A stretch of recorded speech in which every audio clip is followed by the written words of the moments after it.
या पुन्हा थोडं जेवण घ्या थोडं जेवण घ्या पाहिजे उभं व्हा कसं नाही येणार येऊ द्या पाहिजे चालू करा चालू सरकवलं का बाबा भाग नको करू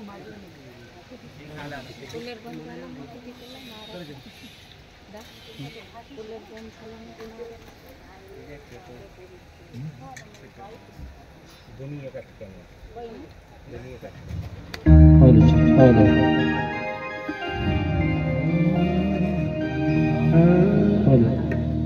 सगळे आरती करतो बरोबर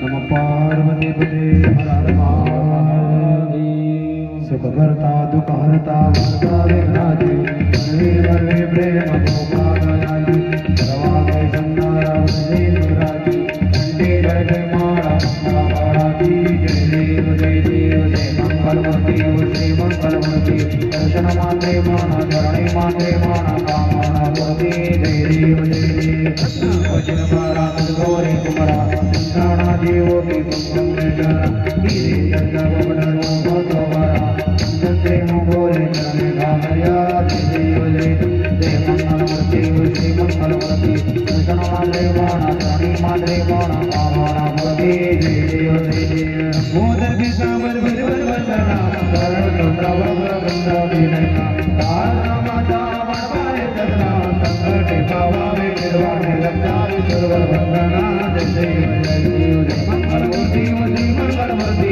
दर्शन मात्रे माना चरणे मात्रे माना कामना मूर्ति जय देव कर्पूर गौरम गणावतारम सदा वसंत प्रचारं देवं भवानी वंदारमाला कपालकाय कपालमाला चरणराय दिगंबराय दिगंबराय नमः शिवाय हरि नामवन्दित चरणारविंदाय सर्वोत्तम त्रिविहारी आनंद पूजन भाग्यवाय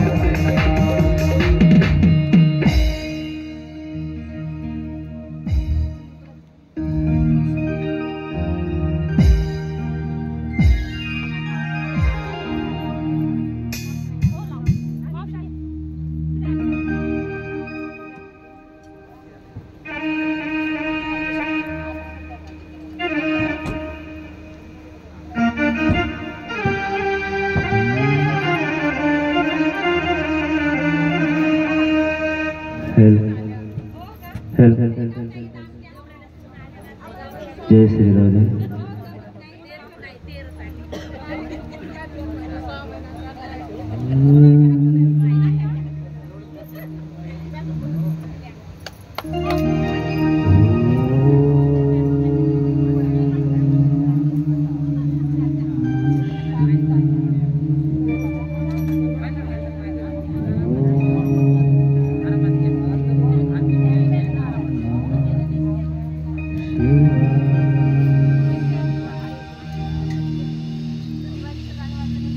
वक्रतुंड महाकाय सूर्यकोटि समप्रभ निर्विघ्नं कुरु मे देव सर्वकार्येषु सर्वदा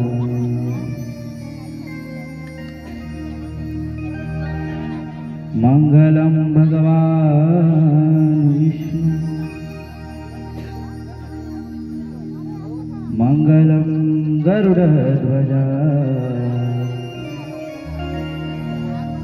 मंगलम पुंडलिकाक्ष मंगलाय तनोहरि सच्चिदानंद रूपाय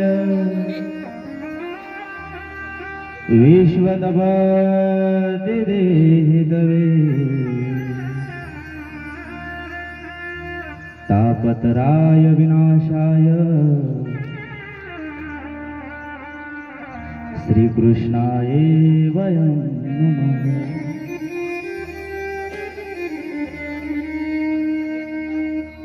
व्यासाय विष्णुरूपाय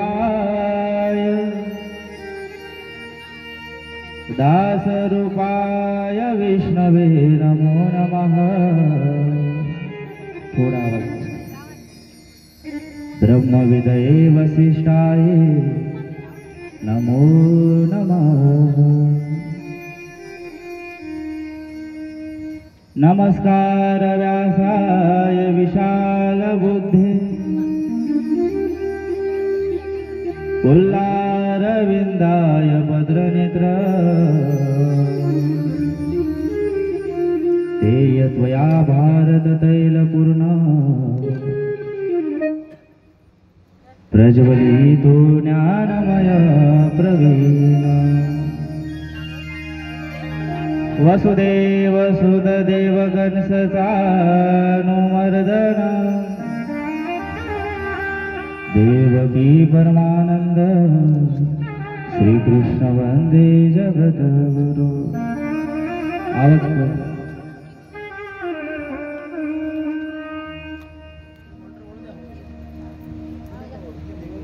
श्री राधा मेरे स्वामिनी मैं राधो जी खुदा जन्म जन्म मोहे दीजे श्री चरणन का निवास. थोड़ा भेजतो.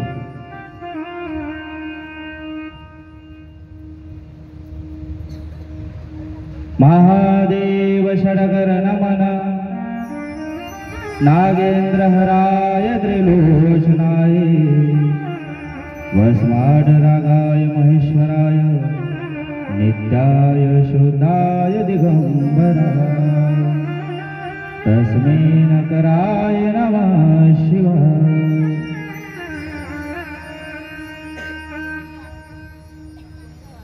कैलास राणा शिवचंद्रमौळी फलेंद्र माता मुकुडी झळाळी कारुण्य सिंधू भवदुःखहारी तुगवीन शंभो मजकोनता. आशुतोष शशाक शेखर चंद्रमाला चिदंबरा कोटि कोटि प्रणाम शंभो कोटि कोटि दिगंबरा.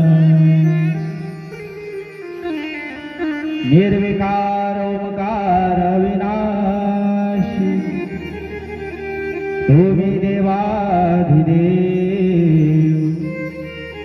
जगत सर्जक प्रलय करता शिवम सत्यम सुंदर. निरंकार स्वरूप कालेश्वरः महायोगेश्वरा महादेवा दयानिधि दानीश्वरा जय जटाधरा भयंकरा. माझ्या विठोबाचा कैसा प्रेम भाव आपणची देव होय गुरु पडिवे देह भाव पुरावे वासना अंतिदे आपणा पाशिना. मागे पुढे उभा राहे सांभाळीत आली आघात निवाराया. योग क्षम त्याचा जन जड वाटी दावी करी धर्म्या तुका मनी विश्वास नाही जामनी दहावे पुराणी विचार. आदिनाथ गुरु सगड सिद्धा मजेंद्र दयाचा मुख्य शीश मच्छिंद्राने बुध गुरुक्षास केला गोरक्ष ओढला गही प्रदेश.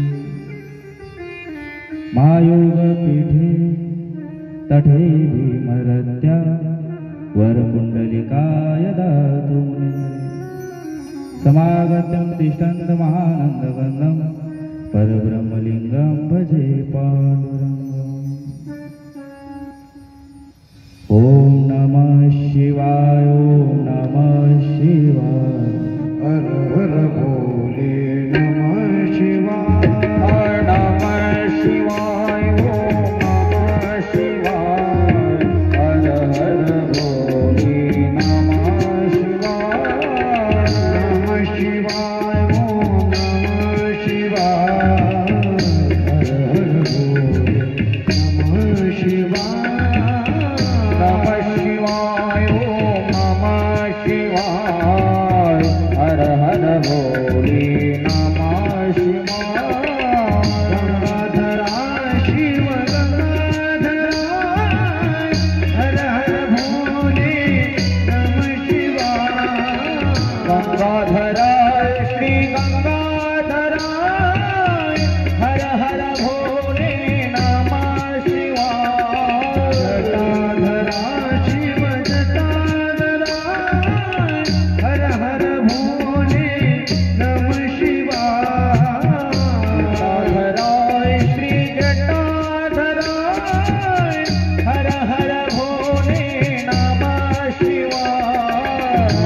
भोले नमः शिवाय ओम नमः शिवाय हर हर भोले नमः शिवाय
नमः शिवाय हरि ओम नमः शिवाय ओम नमः शिवाय हरि ओम नमः शिवाय ओम नमः शिवाय हरि ओम नमः शिवाय ओम नमः शिवाय हरि ओम नमः शिवाय नमः पार्वती पते शिव हर हर महादेव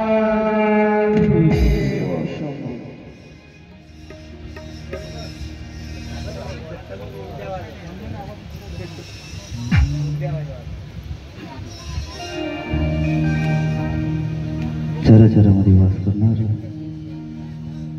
माझ्या हृदय विराजमान असणार माझा सखा भगवंत अवधूत पंढरीनाथ भगवान श्री राधाराणी श्री कृष्ण भगवान या सर्वांना या व्यासपीठावरून दंडवत प्रणाम तसेच भगवान महादेवांचे आराध्य दैवत श्री कृष्ण भगवान यांना माझे वंदन श्री राधाराणी गुरुवर्णी शरद मोरे महाराज माता पिता ग्रामीण देवता राष्ट्रीय देवता नगर देवता हनुमंतराय यांना सुद्धा माझे दंडवत तसेच मंचावरील सर्व कलाकार मंडळी शिवमहापुराण कथा श्रवण करण्यासाठी आलेले सर्व श्रोता मंडळी त्यांना सुद्धा ह्या व्यासपीठावर माझे दंडवत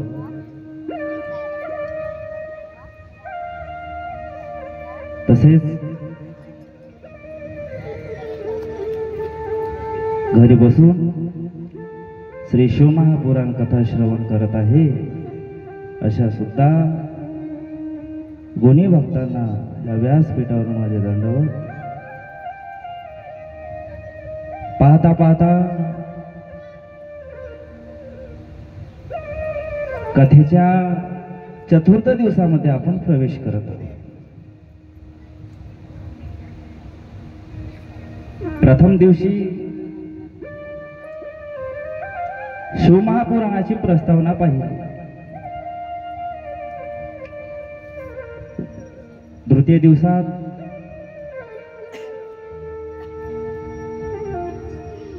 भगवान शिव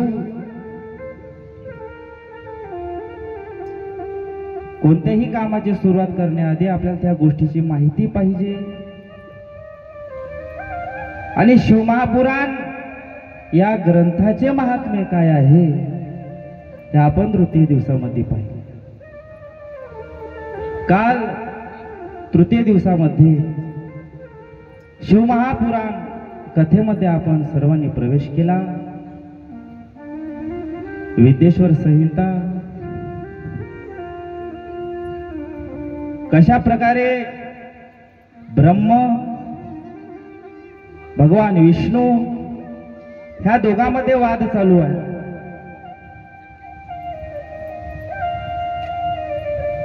या जगाचा पालन करता मी आहे,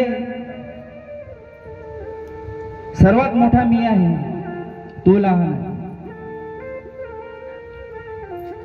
आणि दोघांच्या मधामध्ये एक दिव्य अशी प्रज्वलित ज्योत त्या ठिकाणी प्रगट झाली आणि भगवान शंकर गुप्तेश्वर महादेवाच्या रूपामध्ये अवतीर्ण झाले आणि जगाच्या कल्याणार्थ त्यांनी अवतार घेतला.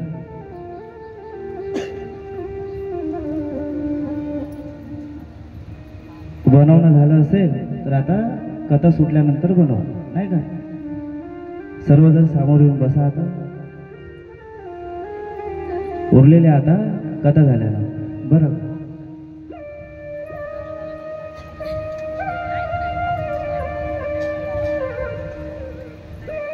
शिवकथा आपलं भाग्य आहे की आपण या भारत देशामध्ये जन्माला आलो. हा म्हणजे ज्ञान आणि रथ म्हणजे सेवा. ज्ञानाची सेवा करणारा हा परमपवित्र देश आहे.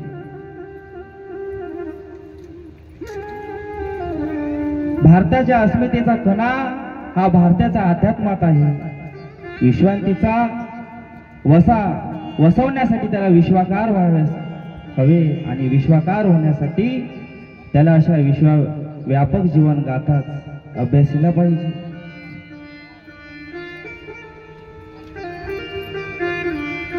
जोपर्यंत कृष्ण कळत नाही तोपर्यंत शिवही कळत नाही.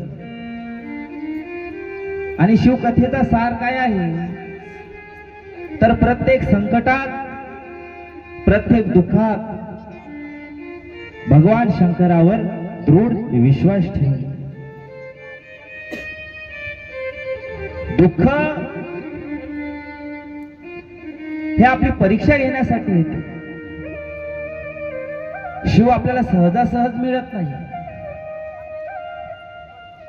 जर एखादी नोकरी आपल्याला प्राप्त करायची असेल तर काही दिवस त्याचा अभ्यास करावा लागतो, काही दिवस त्याचा सराव करावा लागतो नित्यनेमाने, आणि नंतर त्याची परीक्षा द्यावी लागते.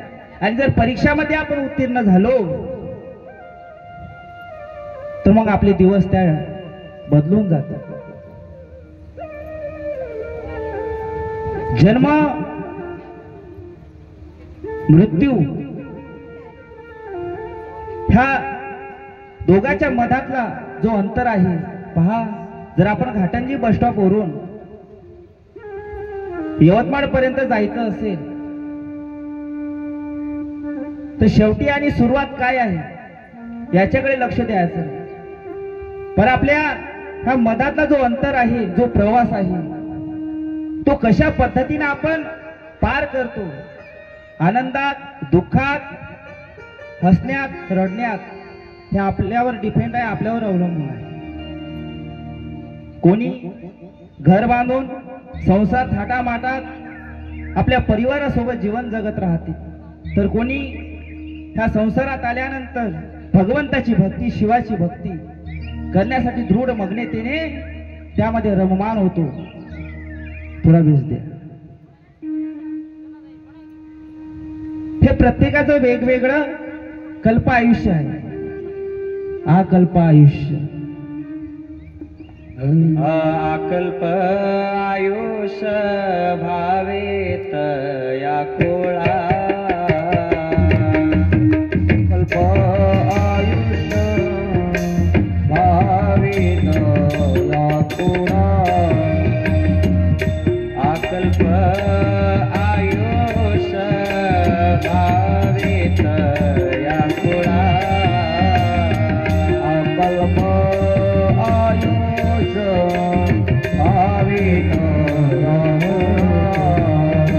माझी आस करी जलासा. माझी आस हरी जलासा. माझी आस करी जलासा. माझी आस कळा हरी जलासा. कल्पनेची बाधा न होणे जाणी. कल्पनेची बाधा न होणे जाणी.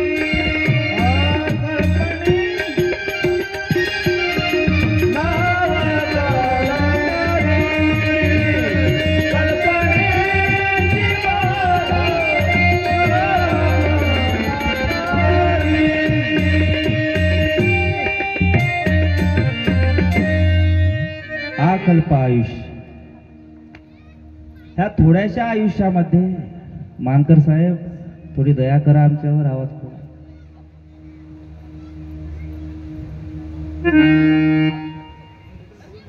हे थोडं जे आयुष्य आहे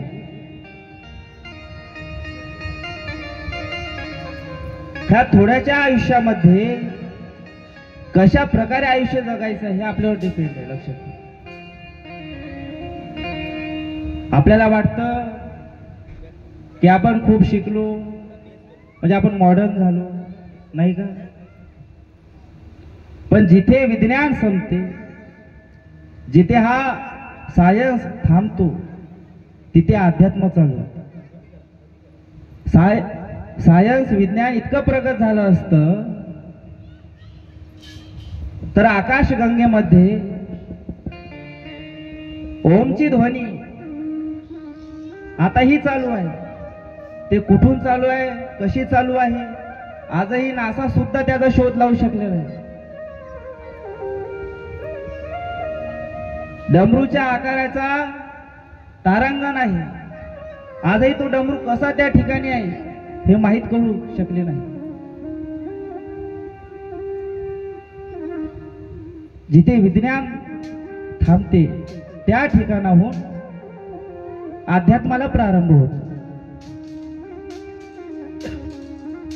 रोज शिवालयामध्ये गेलं म्हणजे हे भगवंताची भक्ती नाही आहे. कंकर मे शंकर आहे. 3 गोष्टी आयुष्यामध्ये नेहमी सांभाळून ठेवायच्या. एक पाणी, दुसरं नाणी आणि तिसरं वाणी. पाणी, वाणी आणि नाणी ह्या 3 गोष्टी नेहमी सांभाळून ठेवायच्या. पाण्याचा दुरुपयोग केला तर दुष्काळ पडेल, नाण्याचा अपव्यय केला तर आपल्याला गरिबी येईल. जर वाणी आपण व्यर्थ बडबड केली तर आपलं आयुष्य फुकाचं जाईल. पण ह्या 3 गोष्टी आपण नेहमी सांभाळून ठेवल्या पाहिजे. एक सासू होती आणि तिची सून होती. सासू दिवसभर देवाची शिवाची पूजा करत राहायची, दिवसभर बेलपत्र तोडायची, भगवान शिवाला अर्पण करायची, माळ जपायची. पण ते निंदा करायची.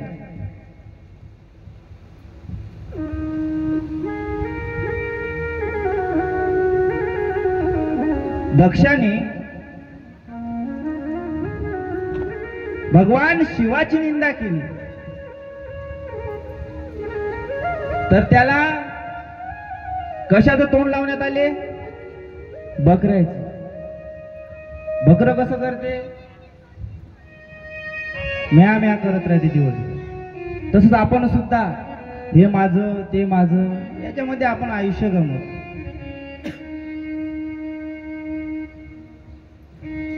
रोज कोणाचा नाही कोणाचा मृत्यू होतो.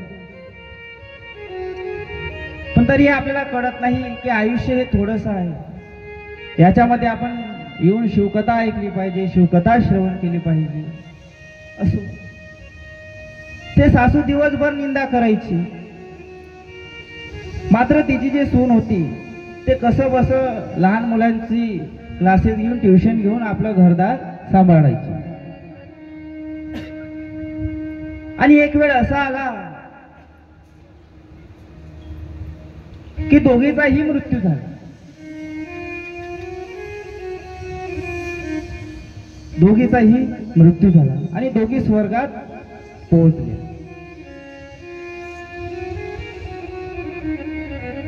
मात्र ते जे सासू होती ते स्वर्गातून काही दिवस राहिली आणि नरकात गेली. आणि नरकात गेल्यानंतर यमाला प्रश्न करतो की मी इतकी माळ जपली, भगवान शंकराला बेल अर्पण केलं, जल अर्पण केलं, प्रदोष असो की महाशिवरात्री असो, मी रोज नित्यनेमाने भगवान शंकराच्या शिवालयामध्ये जाऊन पाणी अर्पण करीत होती, मग मला नरक यातना का भोगाव्या लागल्या?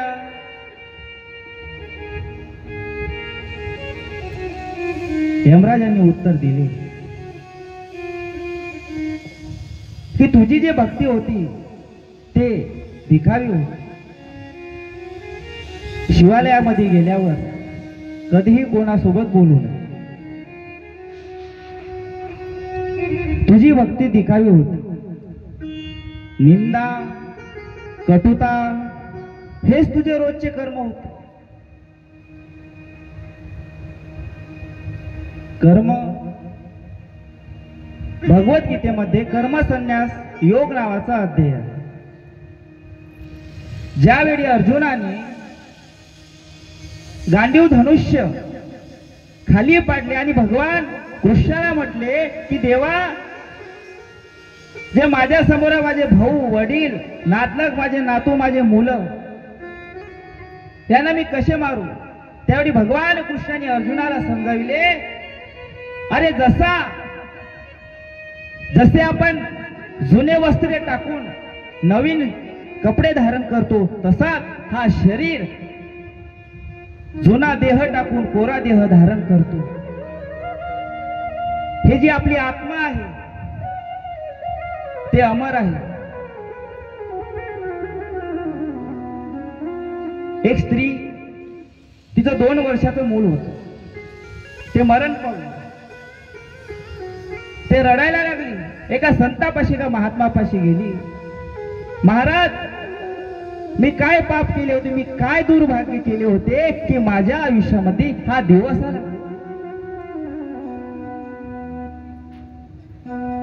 माझ्यावर कृपा करा. माझी एक इच्छा आहे, माझ्या बाळाला शेवटलं मला भेटू द्या, बोलू द्या. त्याच्या मुखातून आई हा शब्द मला ऐकायचा आहे बाबा. त्या संतांनी सांगितलं, अगं तू कशाला काळजी करे, तुझं भाग्य आहे. अरे ज्यांना मुलं आहे, ज्यांना बाळ आहे, त्यांची परिस्थिती पहा ना. अरे रुद्राश्रम मध्ये जाऊन सुशिक्षित, चांगले शिकलेल्या मुलांची आई वडिला अनाथ आश्रम, आश्रम मध्ये जाऊन त्या ठिकाणी दिवस काढत आहे. याच्यावर दुसरं दुर्भाग्य काय? आपण प्रयागराज, हरिद्वार, वृंदावन या ठिकाणी फिरतो. कशाला जातो काशी गडे, कशाला जातो द्वारका? आई बापाची सेवा करा, हेच आहे पंढरपूर. पंढरपुरामध्ये गेल्यावर आपल्याला विठ्ठल दिसेल, पण खरंच विठ्ठल त्या पंढरपुरामध्ये रावडामध्ये राहतो का? नाही.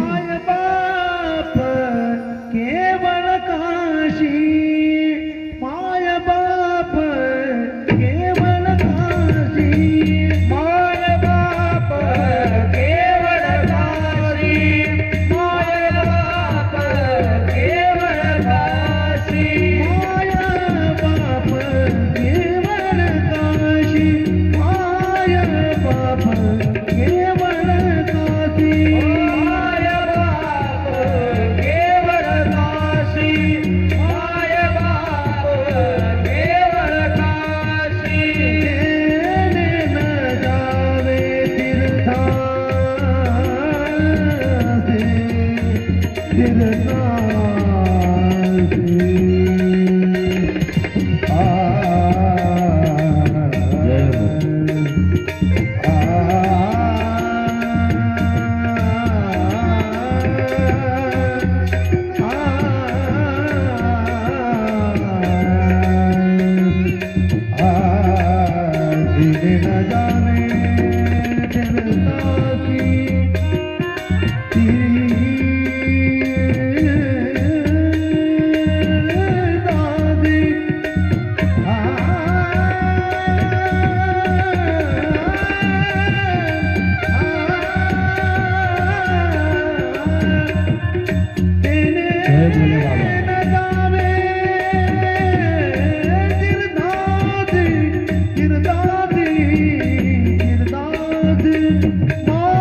त्यावेळी प्रयागराजहून आम्ही अयोध्येला बसने जात आहे. एक म्हातारी त्या बसमध्ये होती.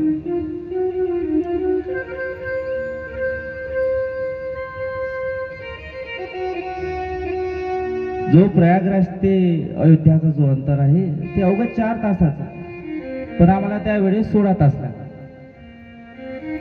ट्रॉफिक.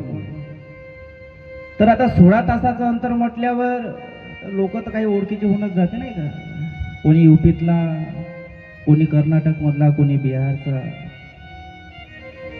तर एक आजीबाई एक म्हातारी खाली बसलेली होती, तिला सीट मिळाली नाही. काही वेळेनंतर तिला चक्कर यायला लागले, तिला घाम सुटला. आम्ही दोघा तिघांनी काही मिळून तिला उभं केलं. आम्ही विचारलं, का हो आजीबाई, तुम्ही एकटेच आले आहे का?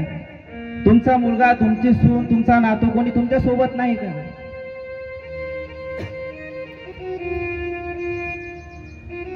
असं म्हटल्यावर ते आजी ढसा ढसा रडायला लागले. ढसा ढसा रडायला लागले. बाबा काय सांगू, माझे 2 मुलं आहेत आणि माझ्या दोन्हीही मुलांनी मला प्रयागराजला चला कुंभमेळ्याला आपण स्नान करू म्हणून आणले. आता रेल्वे स्टेशन, बस स्टॉप सर्व बंद होते आणि तिथून आम्हाला प्रयागराजहून 30 किलोमीटर पायदळ जावं लागलं दुसऱ्या बस स्टॉप. किती किलोमीटर? 30 किलोमीटर. तर तिथं काही व्यवसाय करण्यासाठी स्थानिक लोक आपल्या बाईकने 500-1000 रुपये घ्यायचे आणि त्या बस स्टॉपवर नेऊन सोडायचे, कारण 4 व्हीलरला त्या ठिकाणी एंट्री नव्हती. तर तिच्या मुलांनी प्रयागराजमध्ये सोडून दिले आणि त्या बाईकवाल्यांना, गाडीवाल्याला पैसे देऊन सांगितलं का हिला तिकडे नेऊन सोडून दे.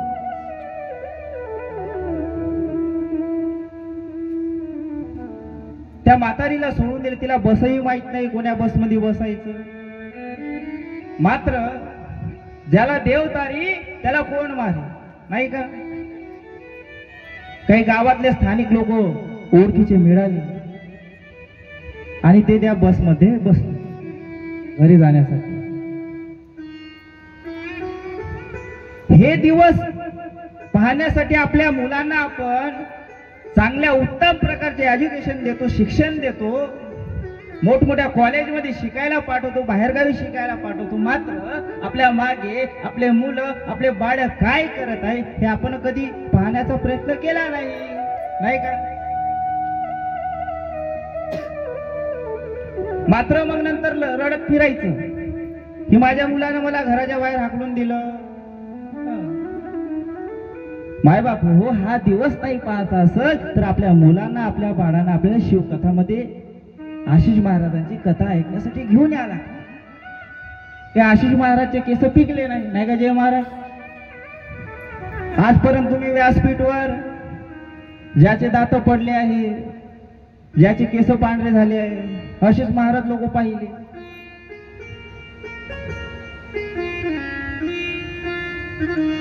सांगा, आपल्या मुलाबाळांना घेऊन या. जर आपल्याला तो वाईट दिवस पाहायचा नसेल, ते संत त्या स्त्रीला समजावून सांगत आहे की तू भाग्यशाली आहे, तुला मूल नाही, बाळ नाही, पण ते स्त्री आईचं काळीज आहे. काही केलं तरी तिला कळायचं नाही, नाही महाराज मला काही करा पण माझ्या मुलाची आणि माझी भेट करून द्या. आता आईच्या हट्टामुळे त्या संतालाही झुकावं लागलं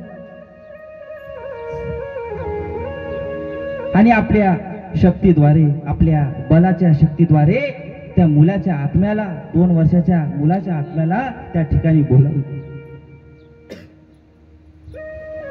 ते संत त्या मुलाच्या आत्म्याला म्हणते की हे बघ, तुझी आई तुझ्या सोबत बोलण्यासाठी आतुर होत आहे. तेव्हा तो मुलगा उत्तर देते, कोणती आई, कोणाची आई. सांगण्यामागचं पाठीमागचा उद्देश अर्थ काय आहे, तात्पर्य काय लक्षात घ्या. जोपर्यंत हे शरीर आहे तोपर्यंत हे माझी आई, हा माझा वडील, ते माझी बहीण, तो माझा मामा. मेल्यानंतर कोणीच कोणाचे नाही. नाही रे नाही. नाही रे नाही कुणाची कोणी, नाही रे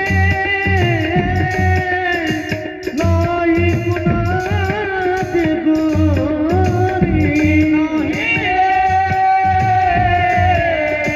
नाही कोणाचे कोणी, नाही रे नाही कोणाचे कोणी.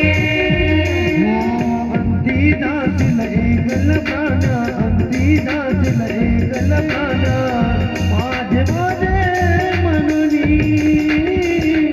नाही रे नाही कुणाची कोणी, नाही रे नाही कुणाची कोणी.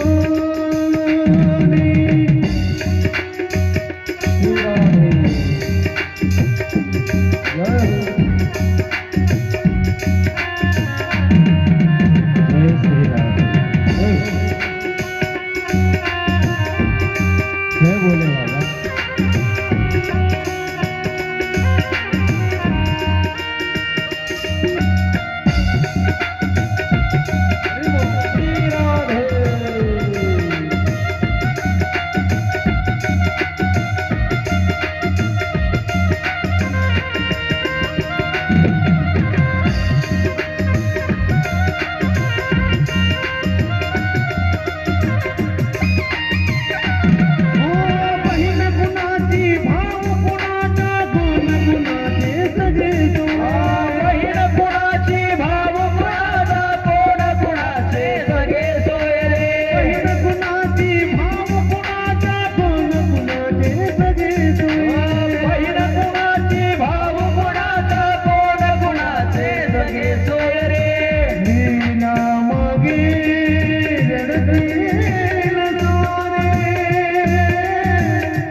पार्वतीपते शिव हर हर महादेव.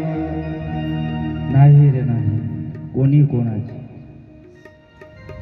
जर आपला कोणी असेल तर तो आहे भगवान शिव. ज्यावेळी आपले नातलं, आपले मूल बाळ आपला हात सोडते, त्यावेळी एक मात्र एकच आहे, तो आहे म्हणजे शिव. आणि हे आपल्याला 2 ते 3 वर्षामध्ये कळून आले. पण शिवभक्ती करण्यासाठी देवामध्ये वेडे व्हावे लागते. कस काय व्हावं लागतं? देवासाठी पागल व्हावं लागतं, वेडं व्हावं लागतं.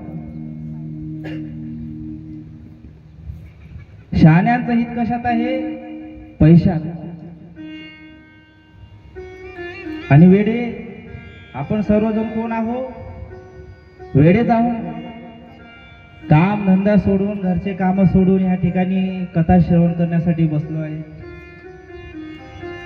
आमचे जय महाराज इंजिनिअरिंग सोडून या ठिकाणी कथा कीर्तन करण्यासाठी आले आहे. मी सुद्धा नागपूरचा हायकोर्ट सोडून या ठिकाणी कथा करत आहोत.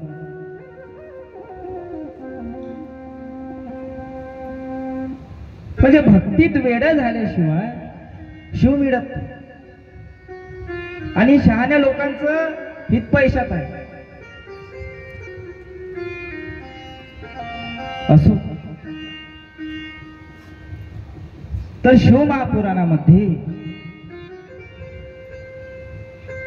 पार्थिव शिवलिंगाचे महात्म्य आले.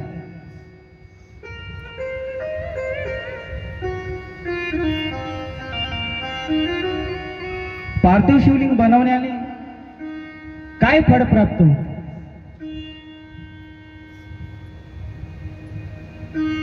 ते केल्याने काय फळ होते? आपली आध्यात्मिक काय शक्ती होती? पहा, जर वाटत असेल, जर एखादी शब्द आपण आपल्या मुखातून काढला आणि तो खरा व्हायचा असेल तर सकाळी 3:15 3:15 तर 4:15 रोज उठून शिवसहस्त्रनामाचं पठण करायचं, भगवान शंकराच्या नामाचा जप करायचा. ओम नमः शिवाय, श्री शिवाय नमस्तुभ्यम. पंचाक्षरी मंत्र, कोणताही पंचाक्षरी मंत्र असो, त्या नामाचा जप करायचा. ओम नमो भगवते वासुदेवाय, श्री कृष्णाय नमः, कोणत्याही मंत्राचा जप कर. तर त्याने काय होते? तर आपल्याला सिद्धी प्राप्त होते. मग तुम्ही एखादा शब्द बोला, तो भगवंताला खरा करावा लागतो. इतकी ह्या नावामध्ये ताकद आहे. ऋषी म्हणाले, सोची कोणत्या कामनापूर्तीसाठी किती शिवलिंग बनवावे?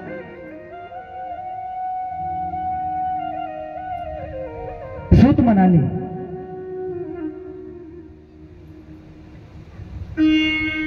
जो विद्यार्थी दशेत आहे त्याने एकूण 1000 पार्थिव शिवलिंग बनवायचे. किती? 1000 पार्थिव शिवलिंग. ज्याला पुत्राची प्राप्ती करायची आहे, संतती हवी असेल, त्याने 1500 शिवलिंगाची निर्मिती करावी. ज्याला त्या संसारातून मुक्तता पाहिजे, त्यांनी 1 कोटी शिवलिंगाची स्थापना करायची. ज्यांना जमीन किंवा पृथ्वीची इच्छा असेल, त्यांनी 1000 कोटी शिवलिंगाची पूजा करायची. ज्यांना तीर्थयात्रा, तीर्थस्थळे, दर्शन करायचे असेल अशा व्यक्तींनी 2000 कोटी पार्थिव शिवलिंगाची स्थापना करायची. ज्यांना मित्राची इच्छा आहे की भगवान श्रीकृष्णासारखा भगवान शिवासारखा मित्र हवा असेल अशा व्यक्तींनी 3 कोटी पार्थिव शिवलिंगाची स्थापना करायची. जो कोणी नित्यनेमाने शिवलिंगाची पूजन करतो त्याचे सर्व संकट त्याचे सर्व दुःख हे नाहीसे होते.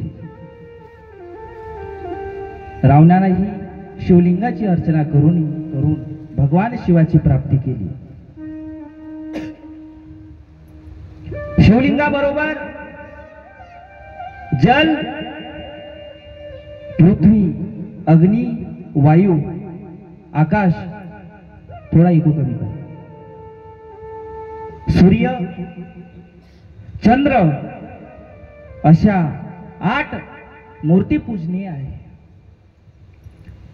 आणि यानंतर कोणत्याही पंचाक्षर मंत्रांनी भगवान शिवाची आराधना पूजा रुद्र अभिषेक उद्या सकाळी आहे.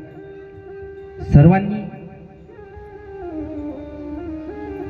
जोडीने यायचं आहे आणि रुद्र अभिषेक करायचा आहे. त्यानंतर शिवमहापुराणामध्ये शिव नैवेद्य भगवान शंकराला नैवेद्य काय द्यायचं?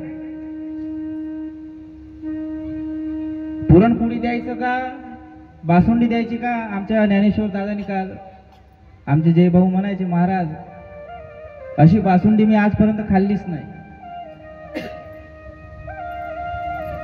खरंच चांगली होती. सर्व आमचे संच मंडळी तारीफ करायची.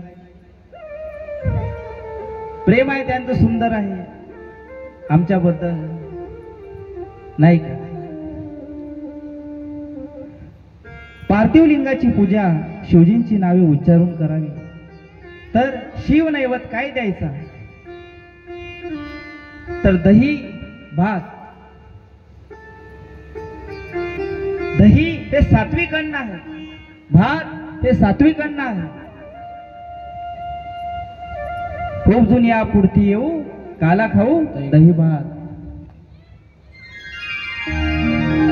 भगवान श्रीकृष्णाने सुद्धा गोकुळामध्ये काय खाल्लं? दही आणि भात. कारण ते पूर्ण अन्न आहे, परिपूर्ण अन्न आहे. त्यानंतर शिवलिंगाचे महात्म्य काय आहे? शिवमहापुराण सांगत आहे. त्यानंतर बिल्वपत्राचे महात्म्य आले आहे. जो कोणीही बिल्वपत्राच्या झाडाखाली जल अर्पण करतील भगवान शंकर साक्षात त्याच्या घरी सदा नांदणार.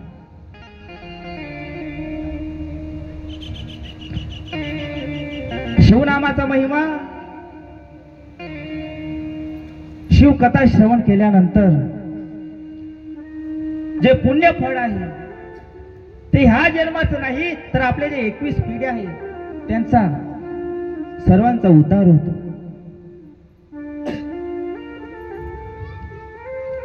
त्यानंतर रुद्राक्ष महिमा आली. रुद्राक्षाचे महात्म्य काय आहे? सूत म्हणाले शौनकजी रुद्राक्षाचा महिमा सांगणार. तेव्हापासून याचा महिमा वाढला. पहा, पूर्वी श्री शंकराने पार्वतीला रुद्राक्षाचा महिमा सांगितला. एक दिवस लीलावश भगवान शंकर भगवान प्रभू रामचंद्राचे भजन करत होते आणि जसे डोळे उघडले त्यांच्या डोळ्यातून अश्रू बहायला लागले आणि तो अश्रू पृथ्वीवर पडला, जमिनीवर पडला आणि त्या अश्रूपासून रुद्राक्षाची वृक्षाची निर्मिती झाली. त्यानंतर बोलो की रुद्राक्षाचे महात्म्य वाढले.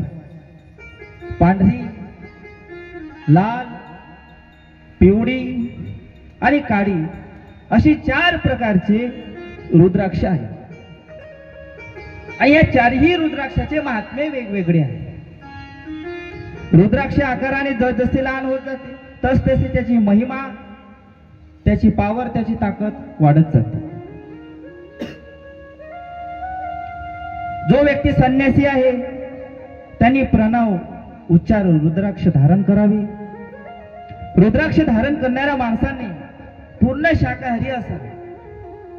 जो रुद्राक्ष धारण करत आहे, आणि कोणी कोणी म्हणतात आम्ही मांस सुद्धा ग्रहण करू तर रुद्राक्ष धारण करू, तसं चालणार नाही.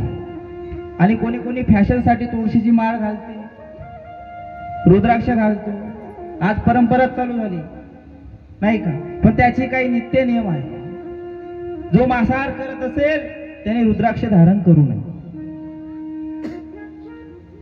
जो व्यक्ती व्यसन करत असेल त्याने रुद्राक्ष धारण करू नये. फक्त सात्विक अन्नाचे सेवन करा. जो भस्म, त्रिपुंड, रुद्राक्ष व शिवनाम धारण करणारा कोणताही मनुष्य हा दुराचारी होत नाही. सर्व प्रकारचे परमात्म्याचे नियम हे माणसाने सदाचारी राहून देवत्व प्रगट करावे, यासाठी रुद्राक्ष. जो रुद्राक्ष धारण करून दुराचाराने वागेल त्याला विविध प्रकारच्या पापांचे प्रायश्चित भोगावे लागणार. म्हणून रुद्राक्ष धारण करून योग्य प्रकारचेच कर्म केले पाहिजे, नाहीतर आपल्याला अनेक प्रकारच्या नरक यातना भोगाव्या लागतात. 14 प्रकारचे रुद्राक्ष आहे आणि या 14ही प्रकारच्या रुद्राक्षाचे वेगवेगळे महात्म्य आहे. रुद्राक्षामुळे भूत पिशाच्या पासून बाधा होत नाही. त्यानंतर सूत मुनीश्वरांना म्हणाले, रुद्राक्षाचा महिमा भगवान शिवजींनी पार्वतीला सांगितला. त्याचे कथन भस्म व रुद्राक्ष धारण करून शिवाची उपासना केली, आणि जो कोणीही रुद्राक्ष आणि भस्म धारण करेल त्यांच्यावर भगवान शंकर नेहमी प्रसन्न राहतील. म्हणून भस्म धारण करा. भस्म कसा बनवायचा? अनेक प्रकारचे वर्णन शिवमहापुराणामध्ये आहे आणि त्याच्या समोर कथा आली आहे. त्यानंतर नारदांनी तपश्चर्या केली. नारदांनी भगवान शंकराला श्राप दिला.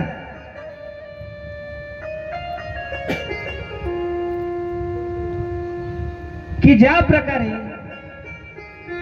माझा हास्य विनोद भर सभेमध्ये झाला, एक दिवस नारद एका राजाच्या मुलीच्या विवाह समारोहामध्ये गेले आणि सुंदर रूप घेऊन गेले. महादेवांनी वरदान दिले. असे अनेक कथा शिवमहापुराणामध्ये आल्या आणि गेल्या वर्षी सुद्धा तुम्हाला सांगितलं आहे. अशी शिवमहापुराणाची महिमा आहे. म्हणून शिव नाम हे नित्यनेमाने कथन श्रवण करत राहा. सर्वांनी शांत चित्ताने 2 मिनिटं शिवाचं भजन करा.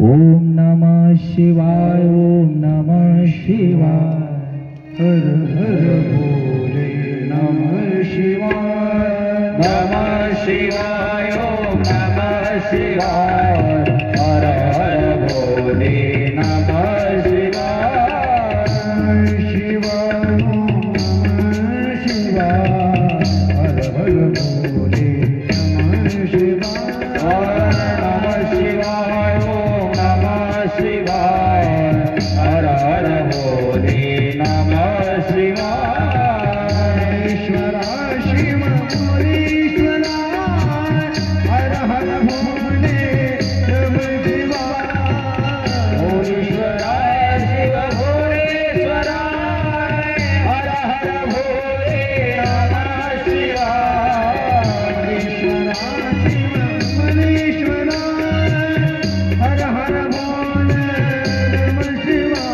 शिवाय, ईश्वरा शिव भोलेश्वरा, हर हर भोले नमः शिवाय, शिवाय नमः शिवाय, हर हर भोले नमः शिवाय, नमः शिवाय, ओम नमः शिवाय,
बोले काशी विश्वनाथ भगवान की नमः पार्वतीपते शिव हर हर महादेव.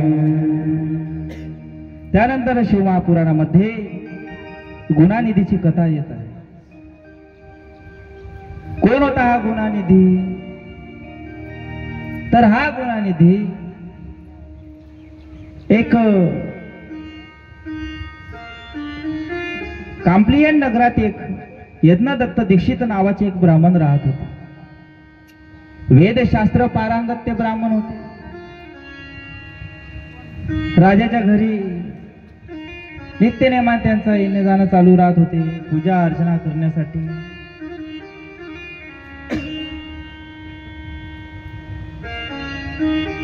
त्या ब्राह्मणाला एक मुलगा होता. त्याचे नाव होते गुणानिधी. काय होते? झोपले का?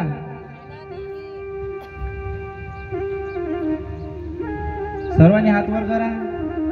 हर हर हर हर हर हर.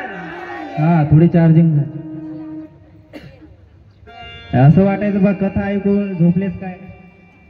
नाही, आमच्या जे नेहमीचे आमचे विद्यार्थी आहे ना दरवर्षी, तर त्या ब्राह्मणाचा जो मुलगा होता त्याचे नाव आहे गुणानिधी. आता समोर जाऊन आशिष महाराजांचा मुलगा कीर्तनकार, प्रवचनकार, कथाकार होईल गॅरंटी आहे का? नाही. एका इंजिनियरचा मुलगा इंजिनियर होणार असा आहे का? नाही. ब्राह्मणाचा मुलगा वेद संपन्न निघेल्याची गॅरंटी नाही. आता तो गुणानिधी रोज चौकात जायचा आणि चौकाच्या वट्ट्यावर कोणती लोक बसलेले असते सांगा बरं? तुमचे आपल्या इकडे काय म्हणते त्याले? तुम्ही जे चेने भिजवायला टाकता, खाली काय राहते ना वर काय येते?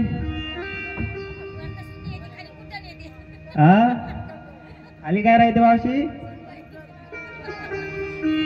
खाली कुटण, वर हा. माझ्यापेक्षा तुम्हाला माहिती आहे, सांगायची गरज नाही, कारण तुमचं रोजचं काम आहे. तर असे व्यक्ती वाट्यावर असतात आणि काय खेळते ते? जुगार. तर याला जुव्याची, जुगाराची लत लागली, आदत लागली. घरातले सर्व पैसे, सर्व गोष्टी घेऊन जायचा. पण त्याच्या वडिलांना माहित नव्हते. तसेच आज आपल्या मुली कोणत्याही मुलाचा हात पकडला आणि घेऊन पडून जातात.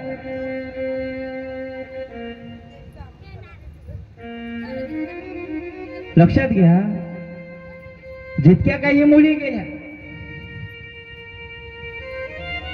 त्याच्या मागचं एकच कारण आहे, ते म्हणजे मुलीची आई. आता मला सांगा की आपली बबली छकुली 1 महिन्याचा पास काढलाय.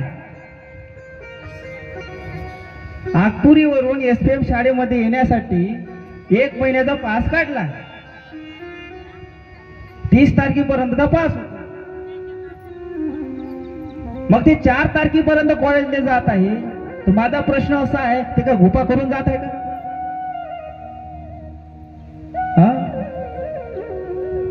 कुठे जात आहे, काय करत आहे? तसेच त्या गुणानिधीच्या आईला सुद्धा माहित होते की माझा मुलगा व्यसन करत आहे, जुवा खेळत आहे, जुगार खेळत आहे.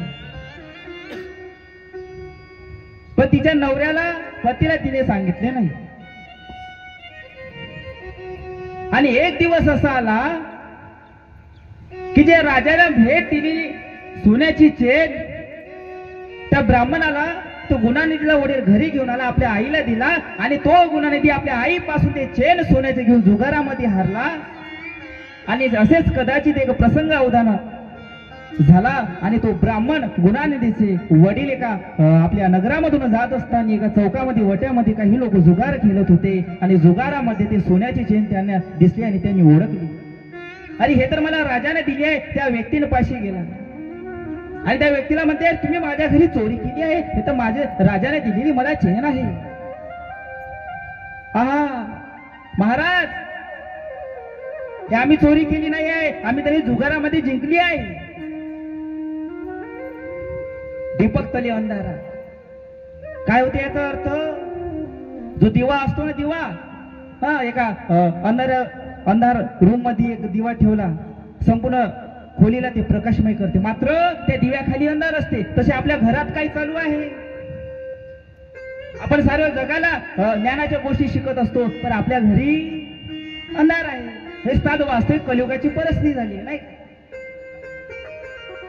आपण जगाला शिकवण्यासाठी मार्ग सोडत आहोत. असो, आपला मुद्दा काय आहे?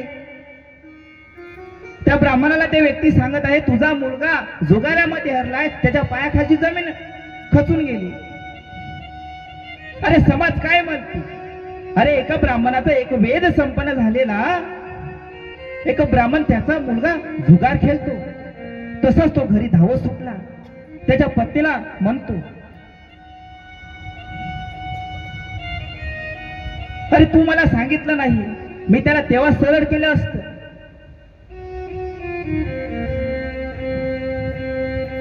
जोपर्यंत मुलगा 12 वर्षाचा असतो तोपर्यंत त्याला जितकं मारायचं तितकं मारा, हे शास्त्र सांगत आहे.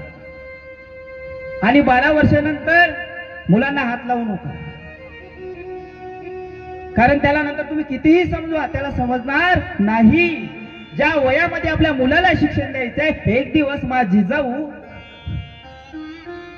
आपल्या खिडकीमधून पाहत होते. छत्रपती शिवाजी महाराजांनी हट्ट धरला आणि तानाजी मालुसरे यांना म्हणाले, तानाजी मला घोड्यावर बसायची आहे. तानाजी तसेच आईकडे आले, जिजामातेकडे आले. जिजामाता छत्रपती शिवाजी महाराज बाल शिवाजी घोड्यावर बसण्याचा हट्ट करत आहे, मी काय करू? त्यावेळी जिजामाता म्हणाली, खुशाल त्याला बसू द्या.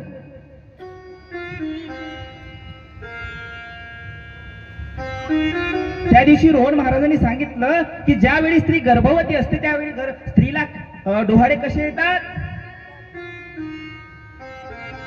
आंबट खायचं, तिखट खायचं, नाही का? पण जिजामातेला डोळे कशाचे यायचे? की मी घोड्यावर बसायचे, मी हातामध्ये तलवार धरायची.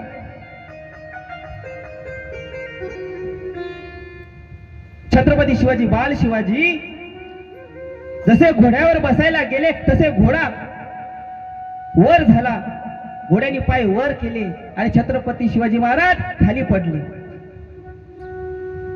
थोडस आपल्या मुलाच्या पायाला एखादी खरोच लागली, काही लागलं, गोटा लागला तर आपला प्राण होतासा होऊन जातो, आपला प्राण कासावास होऊन जातो. पण जीवाचा तुकडा शिवराय खाली पडले त्यावेळी माझी जिजाऊ धावत आली नाही, खिडकीतून पाहिली. आज याला सहन करू दिलं नाही तर स्वराज्य कसे मिळाले असते. तसेच माझी जिजाऊ सारखी, झाशी की राणी सारखी आपल्याला माता बनावी लागेल. आपल्या मुलाला उत्तम प्रकारे शिक्षण द्यावे लागेल. 16 संस्कारामधले अनेक संस्कार आहे, आपल्याला फक्त 2 संस्कार माहित आहे. कोणते? एक पहिला विवाह संस्कार आणि दुसरा अंतिम संस्कार. कारण आयुष्यातील हे 2 महत्वाचे आपल्या आयुष्यातील कारणे आहेत.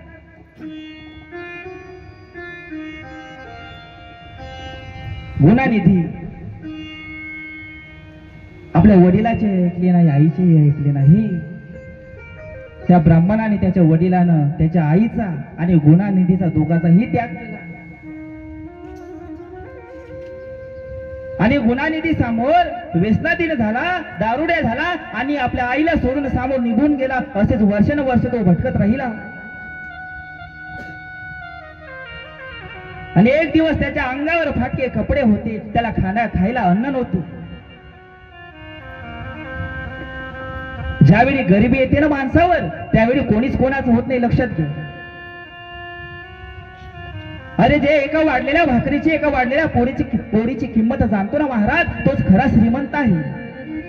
अन्न तितके शिजवा जितके आपल्या पोटाला लागतं, नाहीतर सकाळी एखाद्या चव पोट्यावर फेकून द्यायचं नाही. अन्नाची किंमत जाणार. जगद्गुरु तुकाराम महाराजांचे अरे पत्नी मुलं अन्न अन्न करून तरपडून मरून गेले, तरीही त्या व्यक्तीने त्या संतांनी डगमगला नाही, कारण भगवंतावर विश्वास होता. तसेच आपल्या शिवावरही विश्वास असला पाहिजे. तो गुणानिधी गल्ल्यान गल्ल्यान फिरत आहे आणि काही शिवालयापाशी आला. एका शिवालयापाशी आला आणि त्या शिवालयाच्या कडेला तो झोपला. दिवसभर झोपून राहिला. रात्रीची वेळ झाली. एक नवीन दाम्पत्य, एक जोडपं त्या मंदिरामध्ये भगवान शिवाची शिवलिंगाची पूजा करण्यासाठी त्या ठिकाणी आलं. आणि नित्यनेमाने ते शिवाची पूजा करताना त्यांनी पाहिलं, पहा तो शिवभक्ताची जे शिवाची पूजा करतात त्यांनाही आपण पाहिलं तर आपल्याला कोट्यानं कोटी पुण्य फळ प्राप्त होतं. मग तुम्ही पहा, मानस पूजा, नवविधा भक्तीमध्ये मानस पूजा एक भक्तीचा प्रकार आहे. आणि ज्यालाही कृष्ण, ज्यालाही शिवलिंग स्वप्नामध्ये दिसत असेल, समजायचं की मला शिव प्राप्त झालाय. ज्यालाही स्वप्नामध्ये बेलपत्राचं झाड दिसत असेल, पिंपळाचं झाड दिसत असेल, वडाचं झाड दिसत असेल, पहा वडाच्या झाडाची उत्पत्ती कशी झाली.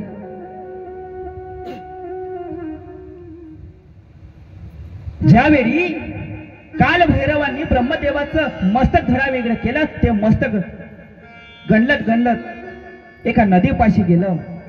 आता नदीच्या काठापाशी त्या मस्तकापासून वडाचं झाडाची उत्पत्ती झाली. ज्यालाही वडाचं झाड स्वप्नामध्ये दिसत असेल, पिंपळाचं झाड थोडं दिसत असेल किंवा शिव दिसत असेल, कृष्ण दिसत असेल, समजायचं त्यावेळी भगवान परमात्माची शिवाची कृपा आपल्यावर झाली आहे. इतका महात्म्य हा शिवमहापुराणाचा आहे. तो गुणानिधी त्या दाम्पत्याला, त्या जोडप्याला शिवभक्ती करताना पाहिलं आणि त्याच वेळी त्याचा पुण्याचा उदय झाला. रात्रीचे 12 वाजले, 1 वाजले. थंड अशी वाराचा झरा चालू आहे. आकाशामध्ये विजाचा कडकडाट चालू आहे.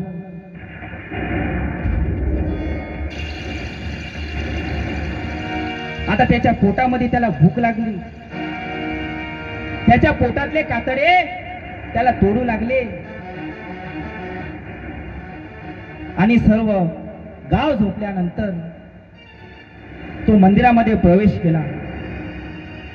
मंदिरामध्ये प्रवेश केल्यावर त्याला जो शिव नैवेद्य होता तो ग्रहण करायचा होता. मात्र जे हवा चालू होती, थंड हवा चालू होती, वारे चालू होते, त्या वाऱ्यामुळे जो शिवलिंग, जे शिवलिंगासमोर जे ज्योतिलिंग, जे ज्योत प्रगट होती, ज्योत बली हो ज्योत बोले, ज्योतीचा प्रकाश भला. हे जे आयुष्याने ज्योतीचा खेळ आहे.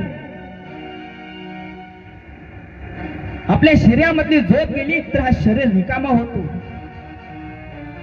आजही तुम्ही सावंग्याला जा, कृष्णाजी महाराजांचं दर्शन घ्या. तिथं मूर्तीला निराकार, निर्गुण, निष्कलंकी आणि निअवतार म्हणजे अवधूत. तिथं मूर्तीला महत्व नाही, तिथं फक्त ज्योतीला. आपल्या शरीरातली ज्योत गेली. पहा, जो पुण्यवान आहे त्याचा मृत्यू जर डोळ्यातून होत असेल, एखाद्याचा मृत्यू डोळ्यातून, त्याची आत्मा डोळ्यातून निघाली तर समजायची त्याची मृत्यू, याची आत्मा ही डोळ्यातून निघाली. शरीराला किती 9 द्वार आहे? 9 द्वार आहे. आणि या 9 द्वारातून ही आपली आत्मा ज्यावेळी आपला मृत्यू होतो त्यावेळी बाहेर निघते. जो पापी आहे, जो कर्मठ आहे, ज्याचे कर्म चांगले नाही, त्याचे मूत्रस्थळापासून अनेक विष्ठा करून त्याचा मृत्यू होतो. एखाद्याचा मृत्यू होत असेल तर त्याचे तोंड बाहेर निघून राहते, जीभ बाहेर निघते. कोणाची आत्मा, कोणाचा जीव नाकातून बाहेर निघते, कानाद्वारे बाहेर निघते. ज्यावेळी एखाद्याचा मृत्यू होत असतो, पहा तो तडफडत राहतो, समजायचं याचे कर्म वाईट आहे. आणि जो पुण्यवान आहे तो कीर्तन करता करता, भागवत करता करता, शिवमहापुराण करता करता त्याचं देह निघते. तसेच तजुद्दीन महाराज शेख त्यांचं साक्षात कीर्तन करता करता देह सुटला. गेले दिगंबर, गेले दिगंबर ईश्वर विभूती, गेले दिगंबर ईश्वर विभूती, गेले दिगंबर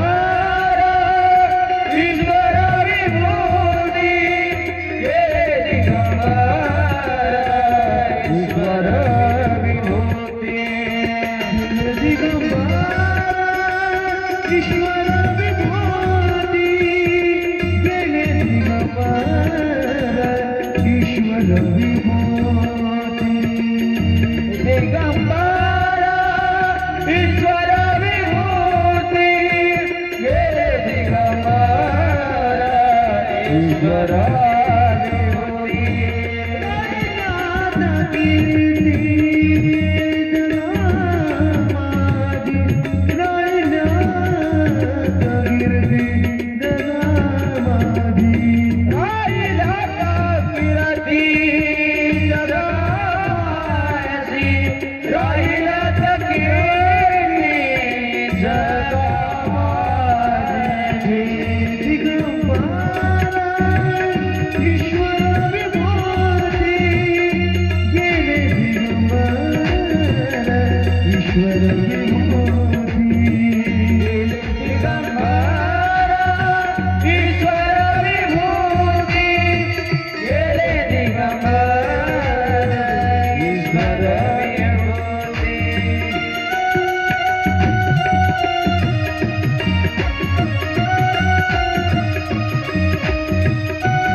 बोले काशी विश्वनाथ भगवान की जय।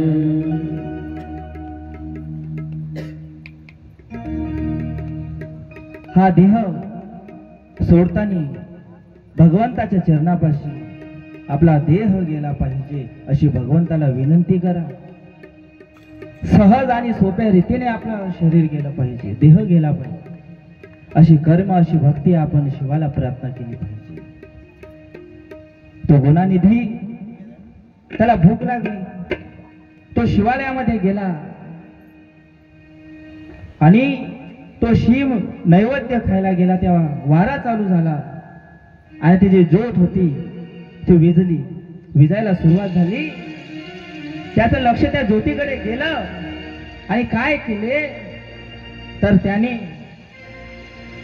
आपले जे शरीराचे कपडे होते ते फाडले आणि त्याची वात बनवून ते ज्योत प्रज्वलित केली। बोले महादेव भगवान की जय।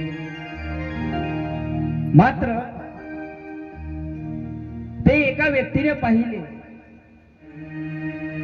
आणि त्याला वाटले की हा मंदिरात चोरी करण्यासाठी आलाय आणि आज तसंच चालू आहे। शिवालयामधले अनेक जेलधाऱ्यात गायब होत आहे, जेलधाऱ्या सुद्धा सोडत नाही।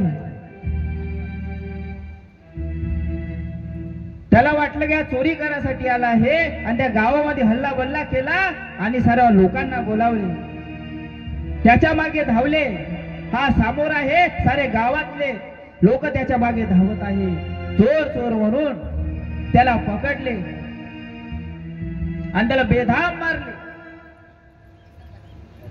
आणि मारू मारू त्याचा प्राण, त्याचा जीव त्याच्या शरीराच्या बाहेर निघाला। कारण जैसी करणी वैसी भरणी, आयुष्यभर त्याने पाप केले मात्र मरता मरता त्याने एक चांगले काम केले। भगवान शिवालयामध्ये जाऊन ज्योतिर्लिंगासमोर ज्योत प्रज्वलित केली आणि भगवान शंकराला प्रसन्न केले। ज्यावेळी त्याचा देहातून आत्मा बाहेर निघाली त्यावेळी यमाचे दूत त्या ठिकाणी आले, त्याच्या आत्म्याला नेण्यासाठी यमाचे दूत त्या ठिकाणी आले आणि त्याच वेळी भगवान शंकराचे पार्षद गण सुद्धा त्या ठिकाणी आले आणि त्या यमाच्या दूतांना म्हणतात की तुम्ही या गुणानिधीची आत्मा घेऊन जाऊ शकत नाही, कारण याने मरताही का होईना भगवान शंकराची पूजाच केली आहे, कळत न कळत भगवान शंकराची अर्चनाच केली आहे, म्हणून कोणत्याही पद्धतीने असो भगवान शंकराची अर्चना करा, भगवान शंकर त्याचा स्वीकार करा, त्याच्यात तीळ मात्र ही शंका नाही.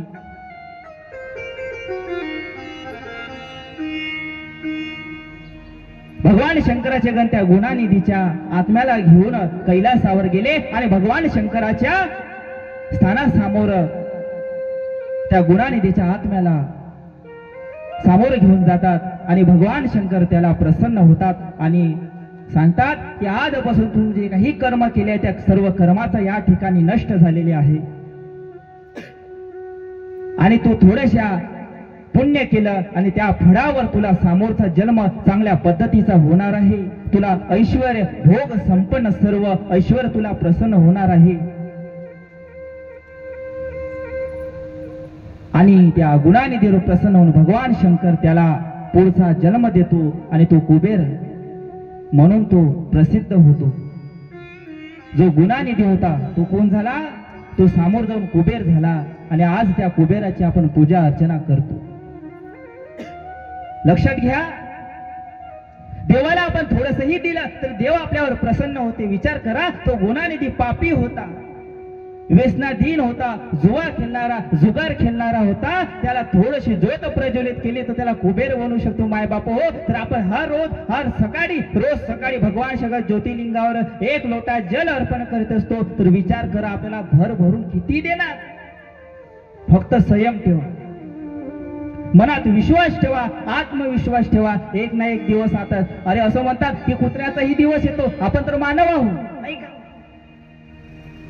आपला दिवस काय येणार नाही. संयम ठेवा, परीक्षा पाहणार. शिव सहजासहज मिळत नाही, आपली बदनामीही होणार, आपल्याला भिकारीही बनवून सोडणार. मात्र एक दिवस त्याच्या मांडीवर बसवल्याशिवाय, ज्या प्रकारे ध्रुवाला बसवले भगवान विष्णूने ध्रुवाला आपल्या मांडीवर बसवले, त्याच प्रकारे भगवान शंकर सुद्धा आपल्याला आलिंगन देतील. अशी भक्ती आपण केली पाहिजे. त्यानंतर शिवमहापुराणामध्ये महानंदा नावाच्या एका वारांगणीची परीक्षा भगवान शंकरांनी घेतली. कोण होती ही वारांगण? वारांगणा होती, पण भगवान शंकराची नित्य नेमाने पूजा करत होती. सकाळ झाला भगवान शंकराला जल अर्पण करायचं, बेल अर्पण करायचे, नित्य नेमाने तिची पूजा चालू असायची. एक दिवस भगवान शंकरांनी तिची परीक्षा घेण्याचे ठरवले.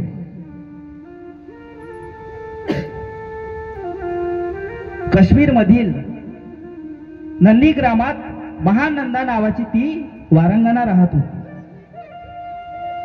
त्या गावामध्ये तिच्या राजासारखे ऐश्वर्य होते, तिला कोणत्याही गोष्टीची कमी नव्हती. अत्यंत रूपवान, ऐश्वर्य संपन्न, नृत्य गायन ह्या सर्व मध्ये ते प्रवीण होते. लहानापासून ती शिवाची भक्ती करत होती. एक दिवस नामदेव महाराज कीर्तन करत असताना असं म्हणायचं की नामदेव महाराजच्या कीर्तनामध्ये साक्षात पांडुरंग परमेश्वर येऊन नृत्य करायची.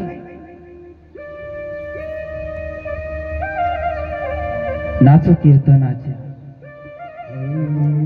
नाचो कीर्तनाचे रंगी, नाचो सर्वांनी उभे राहा आपल्या जागेवर, उभे राहा. नाचो कीर्तनाचे रंगी, नाचो कीर्तनाचे रंगी, नाचो कीर्तनाचे रंगी, नाचो कीर्तनाचे रंगी, नाचो कीर्तनाचे रंगी, नाचो कीर्तनाचे रंगी, नाच रंगी,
कीर्तनाचे रंगी ज्ञानदीप लावू जगी ज्ञानदीप लावू जगी नाचू कीर्तनाचे रंगी नाचू कीर्तनाचे रंगी भोला जरूर लेगा लेगा नसीब वाला भोला जरूर लेगा लेगा जरूर वाला भोला जरूर लेगा लेगा नसीब वाला भोला जरूर लेगा लेगा नसीब वाला भोला जरूर लेगा लेगा नसीब वाला भोला जरूर देगा देगा नसीब वाला भोला